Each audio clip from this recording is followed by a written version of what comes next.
அஸ்ஸலாமு அலைக்கும். Hi everyone, welcome back. ரொம்ப சாஃப்டான டீ கடை கேக்கு. இந்த கேக் ரெசிபி நீங்கள் பார்க்குறதுக்கு முன்னாடி நீங்கள் நம்ம சேனலுக்கு புதுசாக இருந்தீங்கன்னா மறக்காமல் சப்ஸ்கிரைப் பண்ணிட்டு பாருங்கள். அண்ட் பக்கத்தில் இருக்க பெல் பட்டனும் மறக்காமல் அழுத்திடுங்க. அப்போ தான் நான் போடுற வீடியோ உடனே நோட்டிஃபிகேஷன் ஆகும். இப்போ நம்ம ரெசிபிக்கு போயிடலாமா? ஒரு ட்ரையான பவுலில் வந்து 1 கப் மைதா மாவும் 1 டேபிள் ஸ்பூன் வந்து கார்ன்ஃப்ளவர் மாவு, அதுக்கப்புறம் 1 டேபிள் ஸ்பூன் மில்க் பவுடர், அதுக்கப்புறம் 1 டீஸ்பூன் வந்து பேக்கிங் பவுடர், பேக்கிங் சோடா வேணாம், கொஞ்சமாக உப்பு போட்டுக்குங்க. இது வந்து ஃபுல்லாக நல்லா வந்து சலிச்சு எடுத்துக்கோங்க. ஒரு 2-3 வாட்டி கூட நீங்கள் சலிச்சு எடுத்துக்கோங்க. நல்லா மிக்ஸ் ஆகி வரும்போது கேக் நல்லா ஈவனாக உங்களுக்கு பேக் ஆகி வரும். அதனால தான் மாவை நல்லா சலிச்சு எடுத்து வச்சுக்கிட்டேன். இப்போ 4 முட்டையை எடுத்துக்கோங்க. முட்டையை பீட் பண்ணுறதுக்கு முன்னாடி பவுல் வந்து நல்லா ட்ரையாக இருக்கணும். கொஞ்சம் கூட வந்து ஈரத்தன்மை இருக்கக்கூடாது. 4 முட்டையோடைய வெள்ளைக்கரு மட்டும் ஃபஸ்ட்டு நம்ம வந்து பீட் பண்ணிக்கணும். இது கூட நான் பொடி பண்ண சுகர், அந்த பவுடர் சுகர் இருக்குல்ல, அதை வந்து இது கூட வந்து நான் ஆட் பண்ணிக்கிறேன். கொஞ்சமாக ஆட் பண்ணி நல்லா மிக்ஸ் பண்ணிக்கிட்டே இருக்கணும். இந்த வெள்ளைக்கரு எப்படின்னா நல்ல வெள்ளை கலரில் சேஞ்ச் ஆகி நல்லா க்ரீமாக வந்து சேஞ்ச் ஆகி வரணும். அந்த அளவுக்கு பீட் பண்ணிக்கோங்க. 1 kg கேக் செய்கிறதுக்கு 1 கப் அளவுக்கு மைதா மாவு தேவைப்படும். 1/2 kg கேக் செய்கிறதுக்கு 1/2 கப் அளவுக்கு மைதா மாவு தேவைப்படும். அதே மாதிரி தான் சர்க்கரையும் அதுக்கு தகுந்த மாதிரி ஈக்குவலாக எடுத்துக்கோங்க. இந்த டீ கடை கேக்குக்கு வந்து கண்டிப்பாக பைனாப்பிள் எசன்ஸ் இருந்துச்சுன்னா இன்னும் டேஸ்ட் வந்து நல்லா இருக்கும். அதனால பைனாப்பிள் எசன்ஸ் வந்து 1 டேபிள் ஸ்பூன் அளவுக்கு நான் உள்ள வந்து ஆட் பண்ணியிருக்கேன். அப்படி இல்லைனா பட்டர் எசன்ஸ், அப்படி இல்லைனா மில்க் எசன்ஸ், எது கிடைச்சாலுமே ஓகே. அந்த மாதிரி கூட நீங்கள் வந்து சேர்த்துக்கலாம்.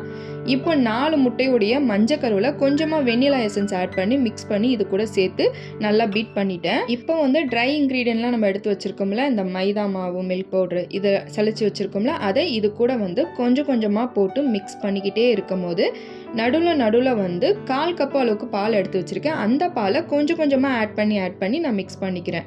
இப்படி ஸ்லோவாக நீங்கள் மிக்ஸ் பண்ணுறதால உங்களுக்கு வந்து கேக் நல்லா சாஃப்டாக இருக்கும், ஹார்டாக இருக்காது. ஸோ போட்டு நல்லா மிக்ஸ் பண்ணிடாதீங்க. சாஃப்டாக இந்த மாதிரி பேட்டர் இருக்கிற மாதிரி பார்த்துக்கோங்க. பட்டர் ஷீட் போட்டு 7 இன்ச் டின்னில் வந்து நான் ரெடி பண்ணி வச்சுருக்கேன். அதில் இந்த பேட்டரை ஊற்றிக்க வேண்டியதான். ஏர் பபிள்ஸ் இல்லாத அளவுக்கு இந்த மாதிரி வந்து டூத் பிக் வச்சு மிக்ஸ் பண்ணிவிட்டு ஒரு டேப் பண்ணிவிட்டு அதுக்கப்புறம் வந்து நீங்கள் ஓடிஜியில் வைக்கலாம். மேலே டெக்கரேஷனுக்கு வந்து நான் இந்த டூட்டி ஃப்ரூட்டி இருக்குல்ல, அது வந்து மேலே போட்டுக்கிறேன். உங்களுக்கு இது வேணாம், இது பிடிக்காதுன்னா நீங்கள் இது போடாமல் இருக்கலாம். பட் இது போட்டிங்கன்னா கொஞ்சம் லுக்கு நல்லா இருக்கும் பார்க்குறதுக்கு. அதுக்காக தான் 170 டிகிரி செல்சியஸ்க்கு பார்த்தீங்கன்னா 10 மினிட்ஸ் வந்து ஃப்ரீ ஹீட் பண்ணிவிட்டு அதுக்கப்புறம் வந்து ஒரு 40 நிமிஷம் நீங்கள் பேக் பண்ணிங்கன்னா சூப்பர் சாஃப்டான டீ கடை கேக்கு ரெடி ஆகிடும். இதே 40 நிமிஷம் வந்து நீங்கள் குக்கர்லேயோ இல்லை இட்லி பாத்திரத்துலையோ கண்டிப்பாக வைக்கலாம். இதே நிமிஷம் இதே அளவுகளோடு நீங்கள் செஞ்சீங்கன்னா சாஃப்டான கேக் ரெடி ஆகிடும். இது கூட வந்து ஒரு ஜெல் ஆட் பண்ணுவாங்க, கேக் ஜெல்லுண்டு. அதை ஆட் பண்ணிங்கன்னா ஒரு 10 நாளோ இல்லை 15 நாளோ வெளியே இருந்தால் கேக் வந்து கெட்டு போகாமல் இருக்கிறதுக்கு செய்வாங்க. இது எப்படின்னா ஒரு 2-3 நாள் வரைக்கும் மட்டும் தான் நல்லாயிருக்கும். வெளியே இருந்தால் ஃப்ரிட்ஜில் இருந்துச்சுன்னா கண்டிப்பாக இன்னும் நாள் வரும். ஏன்னா நான் ஜெல் வந்து எதுவும் ஆட் பண்ணலை, ஃப்ரெஷ்ஷாக அப்படியே உங்களுக்கு நான் செஞ்சு காட்டியிருக்கேன். ரொம்ப ஈஸியான கேக் தாங்க. இந்த ரெசிபி கண்டிப்பாக நீங்கள் ட்ரை பண்ணி பாருங்கள். ஓரங்கள்லாம் எப்படி கட் பண்ணி காட்டுறேன் பாருங்களேன், எவ்வளோ சாஃப்டாக இருக்குன்னு. கொஞ்சம் கூட ஏர் பபிள்ஸ் கூட வரலை, அவ்வளோ சாஃப்டாக இருக்குது. கண்டிப்பாக நீங்கள் ஓரங்கள் வந்து கட் பண்ணிடுங்க. ஏன்னா எக்குடைய ஸ்மெல் வந்து வராமல் இருக்கும். அதனால தான் உங்களுக்கு வேண்டிய ஷேப்பில் வந்து பீஸ் போட்டு நீங்கள் பாக்ஸில் அடைச்சி வச்சுட்டிங்களா ஒரு ஈவினிங் ஸ்நாக்ஸாக கூட நீங்கள் சாப்பிட்லாம். உங்கள் வீட்டு குழந்தைங்களுக்கு நீங்கள் ஈஸியாக இந்த கேக்கை வீட்டிலே செஞ்சு கொடுத்துடலாம். ரொம்ப கம்மியான பொருள் வச்சு இவ்வளோ கேக் பீசஸ் உங்களுக்கு கிடைக்கும். ஒரு நாள் முன்னாடியே இதை செஞ்சு வச்சுட்டு மறுநாள் சாப்பிட்டிங்கன்னா டேஸ்ட்டும் இன்னுமே நல்லா இருக்கும். உங்கள் வீட்டு பசங்களுக்கு இப்போ ஸ்கூல் ஓப்பன் பண்ண போகிறாங்க. ஸோ உங்களுடைய ஸ்நாக்ஸ் பாக்ஸில் நம்ம வீட்டில் செஞ்ச இந்த ஃப்ரெஷ்ஷான இந்த கேக் பீசஸை வச்சு கொடுங்க.